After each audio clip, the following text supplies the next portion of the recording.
Kas mäletad, kuidas me kajastasime kiireloomulist uudist räppar Pooh Shiesty arreteerimises süüdistatuna selles, et ta osales väidetavalt Gucci Mane'i ja teiste inimröövis ja röövimises ühes Texase stuudios? Nüüd on meil siin sidebaris Pooh Shiesty advokaat Bradford Cohen. Tema esindab teda selles uues kriminaalasjas. Ma tahan teada saada tema vastuseid valitsuse väidetele, väidetavale tõendusmaterjalile ning kuidas tema kliendil praegu läheb. Tere tulemast sidebarisse, mida esitleb Law and Crime. Mina olen Jesse Weber. Okei, kiiresti enne kui edasi lähme, pean teile rääkima ühest rakendusest, mis ma arvan, et teile väga meeldib. Selle nimi on Upside, eks? Upside annab sulle raha tagasi, lisaraha tagasi igapäevaste ostude pealt, nagu kütus, toidukaubad, kaasaostetav toit. Nii et siin on, mida sa tegema pead. Laadid Upside'i tasuta alla. Sa võtad pakkumise vastu ühes nende rohkem kui 100 000 asukohast. Maksad nagu tavaliselt oma kaardiga, kinnitad ostu ja nii lihtsalt saadki raha tagasi. Näiteks, kui mul on vaja kütust osta või tahan ühel õhtul toitu kaasa võtta, otsin kõigepealt Upside'i pakkumisi ja pärast seda, kui olen kulutanud, ilmub raha minu rakendusse, mida saan otse oma pangakontole kanda. Muide, Upside'i sagedased kasutajad teenivad keskmiselt $254 aastas tagasi. Et hakata raha tagasi saama, klõpsa kirjelduse all oleval lingil või skaneeri QR-kood, aga kindlasti kasuta sooduskoodi Sidebar, sest saad oma esimese paagitäie kütuse iga galloni eest lisaks 25 senti boonust. Loodan, et saad seda proovida. Nii et eelmisel nädalal kajastasime uudist kõigi nende inimeste vahistamisest, keda föderaalid väidetavalt seostavad räppar Gucci Mane'i ja teiste röövi ja inimrööviga. Aga nüüd on meil ühe kahtlusaluse, räppar Pooh Shiesty advokaat.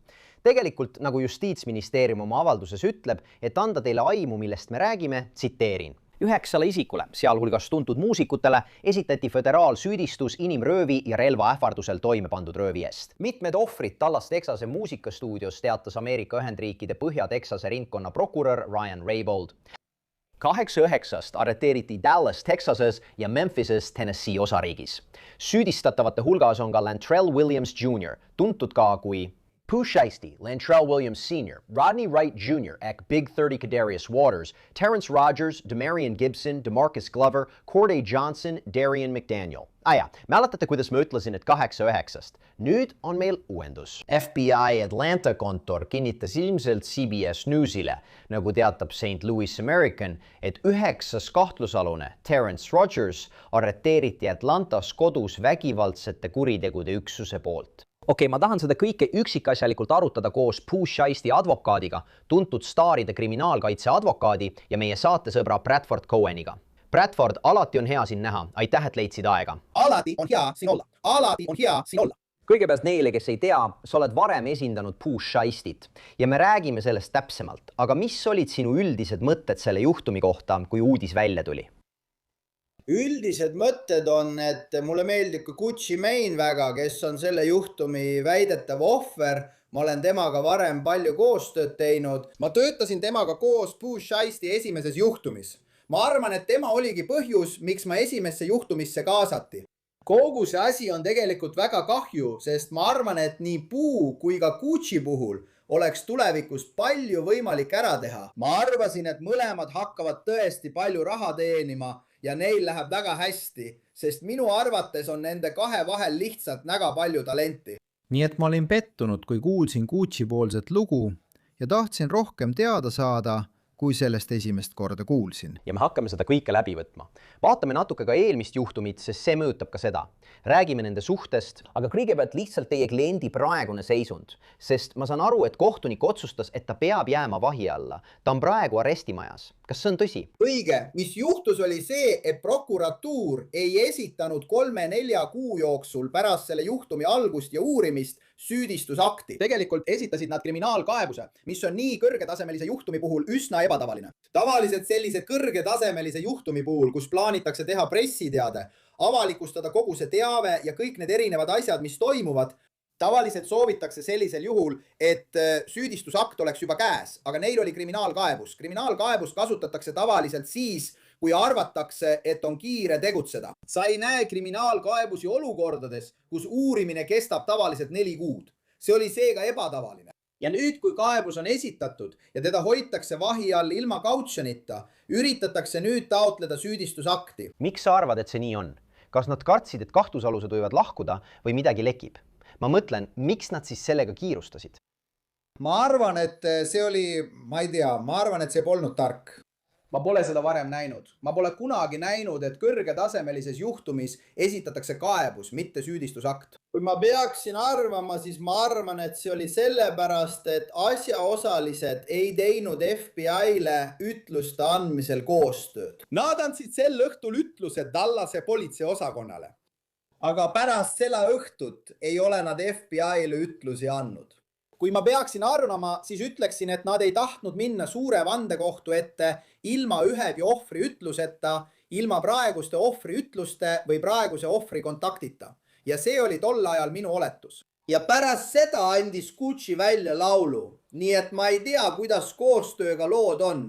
Ma tahan seda sinult küsida. Mul on sulle ilmselgelt palju küsimusi.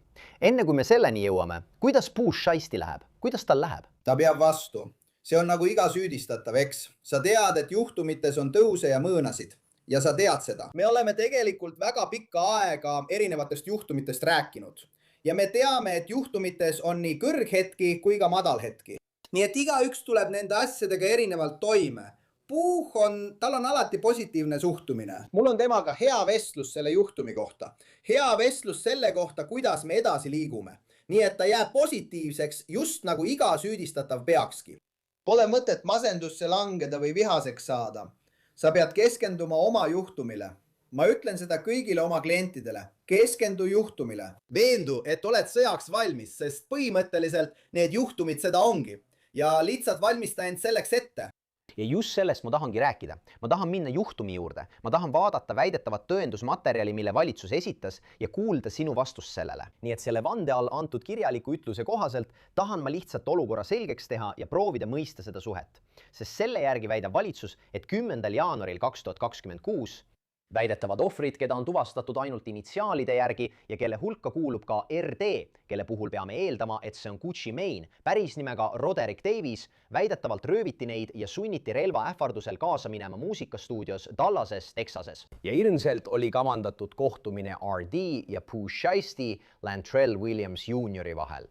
Ning väidetavalt oli Pooh Shiesty sõlminud lepingu RD plaadifirmaga 1017 Records. Nad ütlevad, et see kohtumine oli ilmselt seotud lepingutüliga, millest Williams soovis väljuda. Annan sõna sulle, Bradford, esimesena. Mida sa oskad selle kohta öelda? Mida sa oskad öelda nende suhte olemuse kohta? Tead, mul ei olnud eriti pistmist sellega, milline nende suhe äriliselt oli või ei olnud. Ma ei olnud tema muusika ega meelelahutusadvokaat. Ma tean, et neil oli omavahel leping, sest tema esimeses kohtuasjas oli Gucci väga seotud sellega, mis toimus. Ta tundis muret selle pärast, kuidas asjad kohtuasjas kulgevad ja milline tulemus lõpuks tuleb ning mis see tulemus saab olema. Seega ma teadsin, et neil oli lepinguline suhe. Ja ma teen ka palju tööd artistidega, kes on Atlantic Recordsiga lepingu sõlminud. Ja ma tean, et nii Pooh kui ka Gucci on lõpuks Atlantic Recordsiga lepingu sõlminud. Tavaliselt käib see nii, et artist sõlmib lepingu plaadifirmaga ja siis loob oma enda plaadifirma, millest põhifirma tegelikult omab osa. Ja siis nad lähevad ja sõlmivad lepinguid teiste inimestega. See on natuke nagu püramiid, ainult et mitte ebaseaduslik, aga see meenutab püramiidi, kus püramiidi tipus on, teab küll, Atlantic Records või Sony. Ja selle all on tavaliselt mõni väga suur artist nagu Gucci või Drake või keegi selline. Ja siis see artist saab tavaliselt oma enda plaadifirma, et teisi artiste lepingule võtta. Ja minu arusaamist mööda oli neil just selline suhe. Kas teie klient hakkab eitama, et selleks päevaks oli üldse kohtumine planeeritud? Sest võimude sõnul ilmusid kõik need osapooled sellesse salvestusstuudiosse. Loen otse. Umbes kell 15:43 sisenesid Williams Jr., Williams Senior, Wright, Johnson, Waters, Rogers, Gibson, Glover ja McDaniel büroohoone idapoolsest sissepääsust. Nad ütlevad, et selle vandetunnistuse kohaselt on olemas kaadreid jälgimiskaamerast, mis väidetavalt seda dokumenteerivad. Ja me räägime sellest natuke lähemalt, kuid vandetunnistus ütleb ka, et on olemas fotod väidetavatest kahtlusalustest, kes lahkuvad hoonest ja sisenevad nendesse autodesse, mis arvatakse olevat nendega seotud, ning liiguvad pärast seda juhtumit põhja suunas. Minu jaoks, kui neil on see salvestis või oletatav salvestis, siis kas see on lihtsalt, ma mõtlen, liikumised sisse ja välja? Ma kujutan ette, et on raske eitada, et sel päeval toimus mingisugune kohtumine, eks ole, stuudios. Nii et kõik sõltub sellest, mida tõendid näitavad. tead, süüdistataval on alati õigus vaikida. Ma ootan alati ära, millised on tõendid, enne kui hakkan kaitsestrateegiat kavandama või mõtlema, kuidas nõuda, et valitsus oma tõendamiskohustuse täidaks, eks. Nii et valitsusel lasub kohustus juhtum tõendada. Mina ei pea midagi tõestama. Valitsusel on alati see kohustus, kui me saame kogu toimiku materjali kätte, mida me veel saanud ei ole. Olen ma näinud mõningaid kaadreid ja need kaadrid ei ole eriti head. Tegelikus stuudios seest ei ole ühtegi videot. On olemas mõningaid mobiiltelefonide andmeid ja muud sellist, mis paigutab teatud isikud 100 või 500 jardi raadiusesse. Ma ei tea veel, mis nende silt on, sest nagu öeldud, me ei ole seda toimiku materjali saanud, aga see peaks need isikud piirkonda paigutama. Ja siis need 2 sõidukit, mis sealt piirkonnast lahkuvad, üks neist on väidetavalt seotud Lantrelli isaga ja üks teistest sõidukitest on seotud teiste isikutega, kelle vastu nad väiteid esitavad. Nii et ma ei tea, mis täpne kaitse on, enne kui me kogu tõendusmaterjali näeme. Õiglane. Nii et jah. Siin sinuga istudes, tead, võib-olla meil on suurepärane pilt Bushheistist, kes kõnnib hoonesse ja on selgelt näha, et see on tema, siis oleks rumal öelda, et see ei ole tema. Aga kui neil sellist tõendit ei ole, kui nad ei suuda esitada sellist tõendit, mis on vajalik tõendamiskoormuse kandmiseks, siis tuleb seda uurida. Nii et ma veel ei tea. Täiesti õiglane. Teisisõnu, sa ei kinnita ega lükka ümber, kas ta oli stuudios või kas oli lepingutüli või milles selle päeva olemus seisneseks. See on põhimõtteliselt nii. Ja oleks vastutustundetu ja rumal minust öelda, kuule, me ei hakka seda eitama, hakkame avaldama asju, mille kohta ma ei tea, kas nad suudavad neid tõestada või mitte. Ja vaata, täiesti õiglane, mida sa saad ja ei saa öelda ning mida sa tahad või ei taha öelda. Täiesti õiglane. Ma lihtsalt käin selle sinuga läbi, enne kui me edasi läheme. Meie vahel pole saladusi. Ei, saladused, ei mingit saladusi. Sinu ja minu vahel pole saladusi. See ongi nii. Muide, enne kui me läheme sügavamale valitsuse väidetesse, mainisid sa seda väidetavat disslugu, eks? Oli teateid, et Gucci Mane olevat salvestanud selle disslavu Bushheisti vastu. Ma usun, et selle nimi on Crash Dummy. Ma loen sulle mõned sõnad sellest laulust ette. Ausalt öeldes, me läksime välja nagu tõelised Crash Dummid. Ja pärast kõike seda, poiss, oled sa ikka veel minu lepinguline artist. Ma astun tuppa. Sa tunned, kuidas pinge kasvab. Terve aeg nad plaanisid minu vastu, samal ajal, kui nad mind tervitasid. Mis sa sellest arvad? Kliendid, mis teie arvate? Tead, mind üllatas see, mis selles dissloos ei olnud. Ja nimelt ei olnud seal mainitud relva ega ka väidetavat trakot, mida kasutati, see on lühem versioon pikast AK-47-st. Neid asju ei mainitud üldse. Ja las ma ütlen sulle, relva ja Drakova riimub palju sõnu, sest neid on igas räpis, alates siit kuni maailma lõpuni, kui räägitakse nendest niinimetatud drill-räpparitest, kes räägivad tulistamistest ja sellistest asjadest. Nii et mind üllatas, et seal polnud rohkem detaile, näiteks, et relvi kasutati või midagi sellist. Mul ei ole kunagi arvamust kellegi loo, laulu või diss-tracki kohta, sest ma tunnen, et artist ütleb seda, mida artist ütleb. Ja see on nende vaatenurgast ning põhineb sellel, mida nad tunnevad, et juhtus mingis olukorras või millelgi, mis tegelikult ei juhtunud, aga nad arvavad, et see võib plaate müüa. Nii et ma ei tea. Nii et kui mina ütleksin, et ma muretsesin selle pärast või ei muretsenud, siis tegelikult mind lihtsalt ei huvita. See ei peaks üldse rolli mängima. Nii et sa ei arva, et see võiks kuidagi tõendina kasutusele tulla?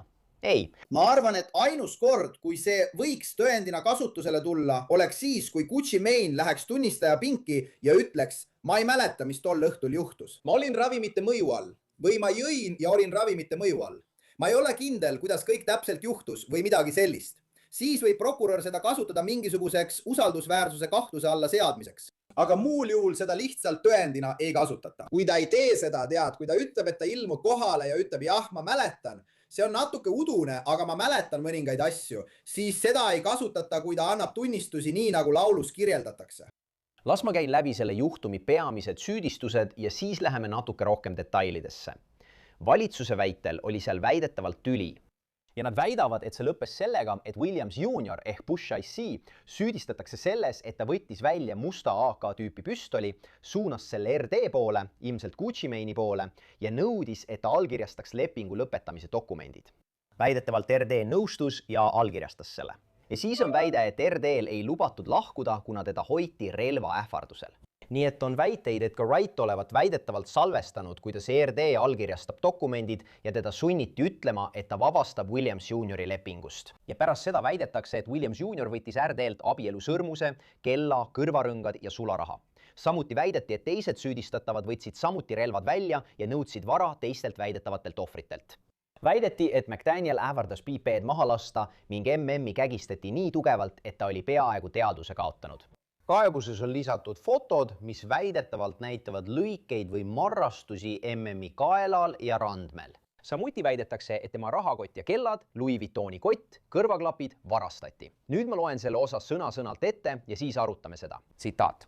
RD lükati juhtimisruumist diivanile, mis pani ohvrid uskuma, et neid hakatakse hukkama. Williams Jr. pani tulirelvatoru PP kukla vastu ja käskis tal ning RD-l lahkuda juhtimisruumist ja stuudiost läbi büroohoone läänepoolsest sissepääsust. Seejärel käskis RD CWL ja TD-l neid nende sõidukini saata. Kui ohvrid lahkusid, pöördus MM Williams Jr. poole ja küsis temalt, kas nad tõesti võtavad tema kellad ära. Hiljem taastatud valvekaamera salvestiste põhjal lahkusid sihtmärgiks olnud kahtlusalused stuudiost ja büroohoonest ida sissepääsu kaudu umbes kell 16:48. Siin on nüüd palju küsimusi. Bradford, ma alustan kõigepealt sellest. Kui see väidetav salvestis, kus RD allkirjastab lepingu vastu oma tahtmist on olemas, siis mida me sellest arvama peaksime? Siiani ei ole ma seda salvestist näinud ega ole kellelgi praegu selle salvestise koopiat. Ma ei tea, kas sellest salvestisest üldse kunagi koopiat saab olema. Väidetavalt allkirjastatud lepingust ei ole koopiat olemas ega ole seda ka kautsjoni arutelul esitatud. Ja nad on tegelikult öelnud, et nad ei tea isegi, kas see üldse olemas on. Nad eeldavad, et see on olemas. See on selle osa lugu. Siis see huvitav osa, et kas mu kellad tõesti varastatakse. See on üsna kummaline asi, mida nende inimeste vahel öelda. Ja siis, mis minu arvates on samuti väga oluline, on kaebuse lohakus. Kaebuse alguses, kui loed, on kirjas, et see rööv toimus umbes kell 16:50 sellel aadressil. Hiljem kaebuses on kirjas, et nad kõik lahkusid kell 16:48 sellelt aadressil.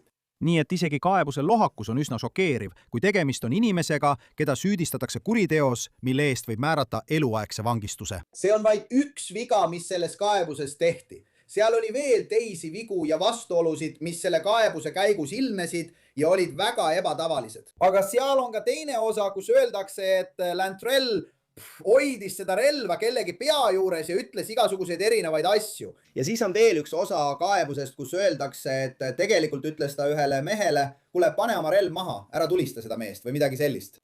Nii et kaebuses on palju vastuolulisi väiteid, rääkimata sellest, kui lohakalt see kaebus kokku pandi.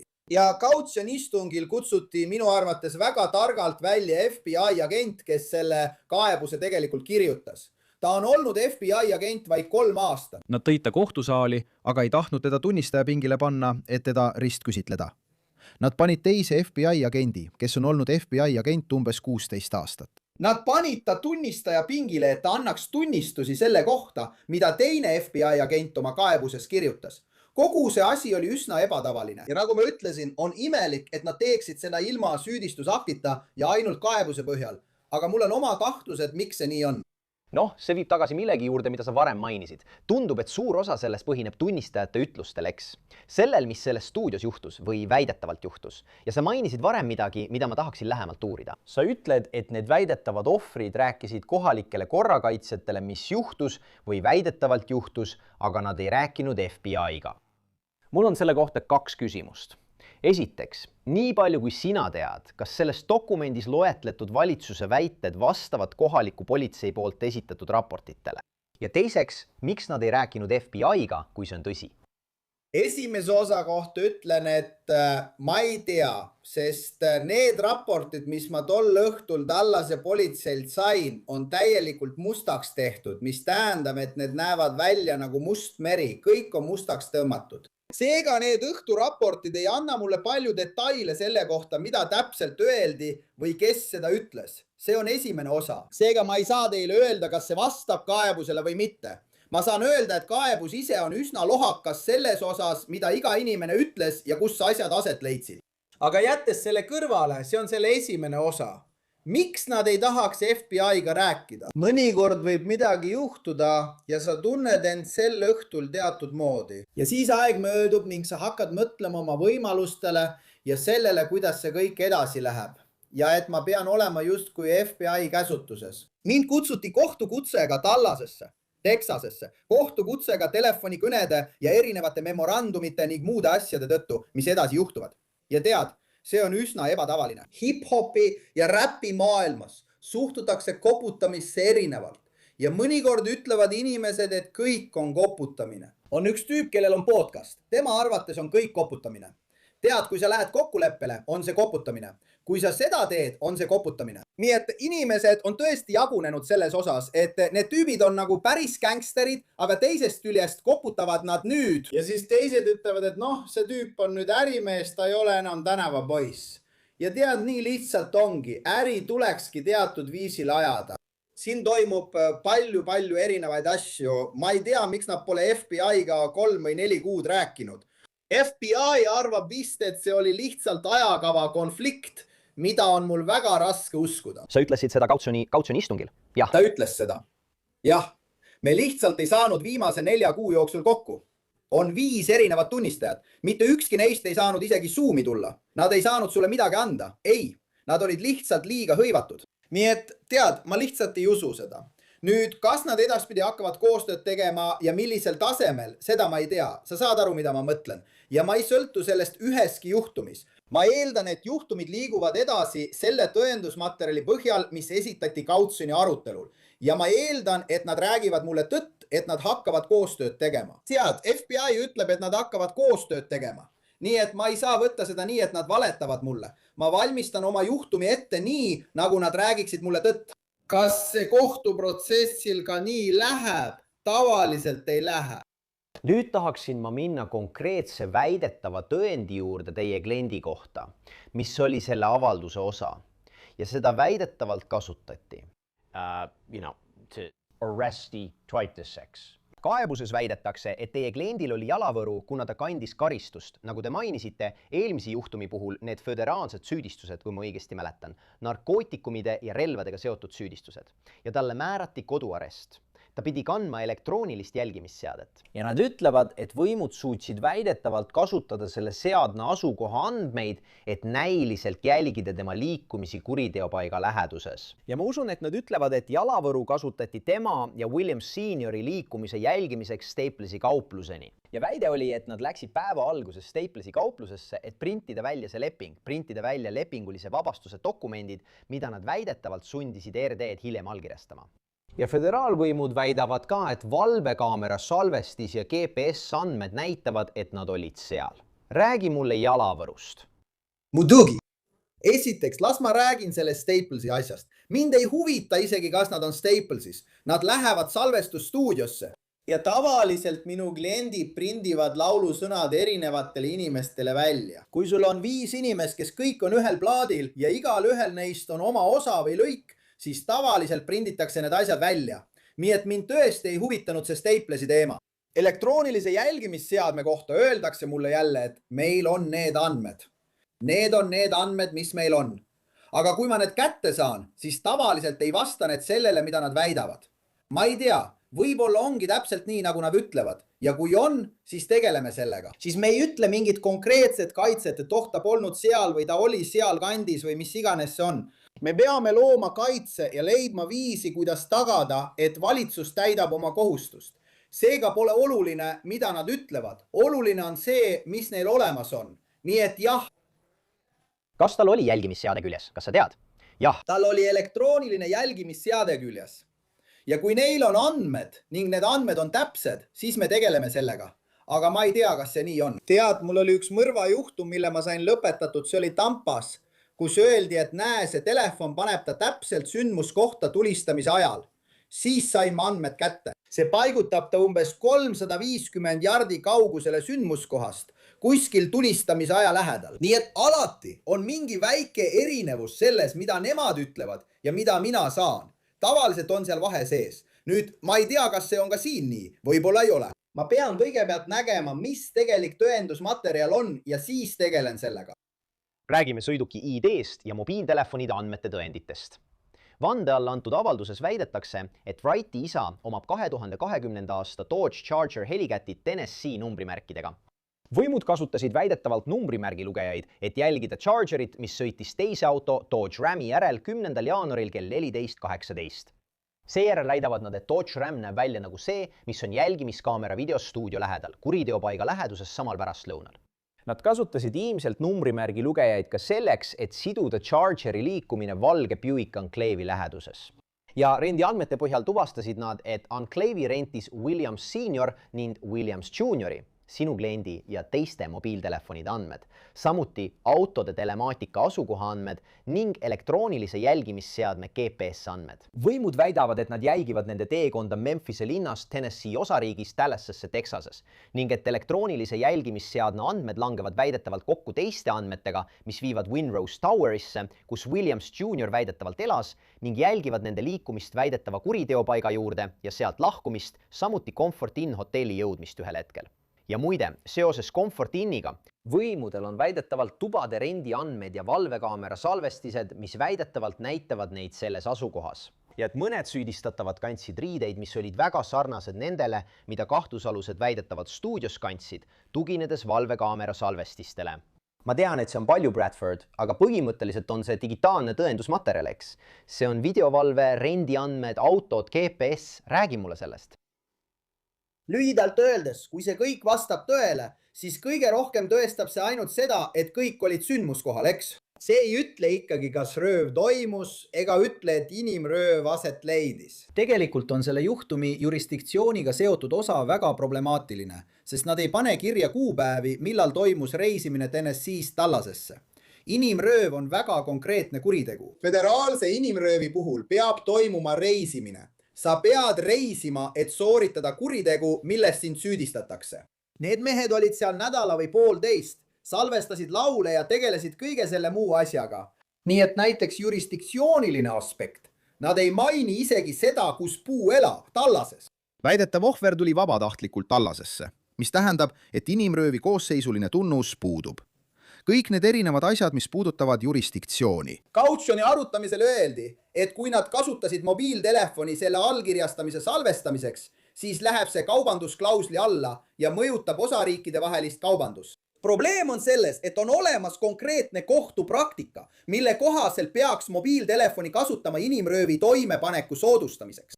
Nii et kui filmida kedagi ja saata see Bob Smithile ning öelda, kuule, kui sa mulle lunaraha ei maksa, siis siin on video sinu mehest. See on kuriteo soodustamine. Kellegi väidetava lepingu allkirjastamise filmimine ei ole kuriteo soodustamine. Nii et neil tekib jurisdiktsiooniga palju probleeme. Ma tean, et nad rabelevad, et proovida seda jurisdiktsiooniga kuidagi kindlustada. Aga põhiline on see, et nad ei leidnud relva. Nii et nad ei saa öelda, kas relv oli valmistatud Texases või mitte. Kui relv oli valmistatud Texases, siis see ei mõjuta osariikide vahelist kaubandust. Nad ei leidnud laskemoona. Kui laskemoon oli valmistatud Texases, siis see ei mõjuta osariikide vahelist kaubandust. Ainus telefon, mida selles kõiges kasutati, oli telefon, millega see väidetav salvestis tehti ja seda salvestist pole kellelgi. Ja nad ei saa öelda, et see mõjutas tegelikku inimröövi. Nii et neil on sellega probleem. Neil on kogu selle juhtumi vältel probleem jurisdiktsiooniga. Kui nad peavad tõestama, et telefoni või midagi muud osariikide vahelises kaubanduses kasutati röövimise soodustamiseks. See saab olema nende jaoks tõeline probleem, mida nad ei käsitle. Ja kõik need kaebused, kõik need süüdistused, need rõhutavad tugevalt seda, mis neil olemas on, sest nad tahavad näidata, et näe, siin me saime nad kätte, siin me saime nad kätte, siin me saime nad kätte. Mis neil puudub? On relvad. Neil pole laskemoona, neil pole lepingut, neil pole videot stuudio sees. Neil pole ühtegi teist tunnistajat peale väidetavate ohvrite. Seal oli veel 2 tunnistajat. Need tunnistajad ütlevad, et me ei kuulnud midagi, me ei näinud midagi, keegi ei öelnud meile midagi. Üks neist on stuudio omanik. Üks neist, ma arvan, on stuudiopraktikant. Ja see ei ole mingi tohutu suur stuudio. Seal on paar erinevat salvestusstuudiot, aga need olid ainsad tüübid, kes seal salvestasid. Nii et see ei olnud nii, et nad käisid teistes stuudiotes vaatamas, kuidas kõigil läheb. Seal oli ainult üks seltskond. Nii et on kummaline, et nad ei kuulnud ega näinud midagi. Kogu asi on imelik. ja näiteks see, et MM ütleb, tead, kõnnib koos kõigiga ukse poole ja ütleb, hei, kas te tõesti võtate mu kellad ära? Mulle ei tundu usutav, et keegi, keda peaaegu näkku tulistati, ütleb siis, kuule, kas sa tõesti võtad mu kellad ära? See tundub mulle hullumeelne. Nii et ma tooksin selle vastuväite. Jah, ma vaidlen sellele vastu. Nii et väidetavad vigastused MM-il koos sellega, mida me mainisime. Kui kõik see digitaalandmed on tõesed, võib see paigutada nad sündmuskohta. Aga see on osa, millest me pole rääkinud. Viimane osa, ma tahaksin kuulda su mõtteid selle punkti kohta. See puudutab sotsiaalmeediakontosid. Nii et võimud, mida nad tegid, oli see, et nad võrdlesid kirjeldusi, ütleme näiteks Williams Jr. kohta väidetavate ohvrite ütlustest Instagrami kontoga nimega Pushisti. Nii et väidetavalt seal see ongi, näidates kokkulangevust. See on see, keda me kirjeldasime. See ongi see. Aga siis nad teevad seda ka teiste puhul. Nad ütlevad siis William Sr., Wright, Waters ja kuidas on olemas nende ühised fotod internetis, kuidas nad väidetavalt sobitavad ka riiklikke isikutunnistusi nende kontodega. Ja kahtlusaluste Rogersi ja Cloveri puhul väidetavalt sobitavad nad valvekaamera salvestisi nende sotsiaalmeedia postitustega, kus nad väidetavalt omavad asju, mis väidetavalt varastati, nagu Rolex kell ja ripats. Need on väga spetsiifilised esemed. Nii et väide, et neil oleks täpselt samasugune asi, oleks väga ebatõenäoline. Ja põhimõtteliselt ongi väide selles, et nad uhkeldavad nende asjadega pärast seda väidetavat inimröövi ja röövi. Samuti vaatasid võimud turvakaamerate salvestisi, nägid, mida kahtlusalused kandsid ja võrdlesid seda riiete kirjeldustega, mida kahtlusalused kandsid oma sotsiaalmeedia kontodel. Seega kasutavad võimud sotsiaalmeedia tegevust, et siduda kahtlusaluste isikud ja seda, mis neil väidetavalt pärast inimröövi ja röövi kaasas oli. Muidugi, üks asi on see, ja ma arvasin, et see oli väga huvitav. Tundus, et Gucci tuli välja täpselt nende asjadega, mis väidetavalt varastati, öeldes umbes nii. Siin on minu kett ja siin on veel midagi. Ma arvan, et ta tegelikult näitas mõnda ehte asja, mis väidetavalt varastati ja need olid ikka veel tema valduses. See on esimene kummaline osa. Teine kummaline osa selle juures on kellad ja muud sellised asjad. Valitsus sai ainult öelda, et see nägi välja samasugune nagu see, mis ära võeti. See kell näeb välja samasugune nagu see, mis ära võeti. Nad ei saa öelda, kas see on see sama kell või mitte. Ja tegelikult ühe puhul, kus nad ütlesid, et see oli vist Rolex jubilee rihmaga, ma unustasin, mis tüüpi Rolex see oli, aga nad ei saa öelda, et see on see sama Rolex. Ja tegelikult on sellel inimesel, kellel see kell oli, olemas ka ostutšekk selle sama Rolexi kohta. Ja järgmise pildi peal tema Instagramis on näha selle Rolexi karpi, pabereid ja ostutšekki. Nii et seal on palju asju, mis minu arvates võivad olla ebatavalised. Seal ei ole kõiki asju, mis ära võeti. Ma arvan, et seal oli Rolex ja mõned ehted, mis olid mõnes Instagrami pildis näha. Ja jällegi, need ei ole Pushisti Instagrami pildid. Need on teiste väidetavalt seotud isikute Instagrami pildid. Las ma ütlen sulle millegi. Esiteks, aitäh sulle, et sa tulid siia. Aitäh, et olid valmis koos minuga tõendeid analüüsima. Sa oled uskumatult hea advokaat. Ma lihtsalt pean seda ütlema. Ja ma tõesti hindan, et sa võtsid aega, et seda koos minuga lahti seletada. Ma arvan, et see oli väga huvitav arutelu. Ja eks näis. Ma mõtlen, et olgu selge, nad kõik on süütud, kuni nende süü on tõestatud. See on prokuratuuri versioon sündmustest. See on prokuratuuri tõendusmaterjal. Sul on täiesti õigus. Neil tuleb ikkagi oma tõendamiskohustust täita. Me oleme alles selle asja algfaasis ja eks näis, mis saab. Aga kuula, Bradford, sa oled parim. Sa oled tõeline pärl. Aitäh, et tulid ja aitasid mul kõike seda käsitleda. Ma hindan seda väga. Aitäh, Jesse! Ja see ongi kõik, mida meil praegu siin saates Saipar teile pakkuda on, kallid kuulajad. Suur tänu, et meiega liitusite ja nagu alati, palun tellige meid YouTube'is, Apple Podcastis, Spotify's või kus iganes te oma podcaste kuulate. Samuti võite meid vaadata NBC Peacockis. Kui soovite mind jälgida X'is või Instagramis või vaadata minu News Nationi saadet Jesse Weber Live esmaspäevast reedeni kell 23.00 ida aja järgi, näeme järgmine kord, kallid kuulajad.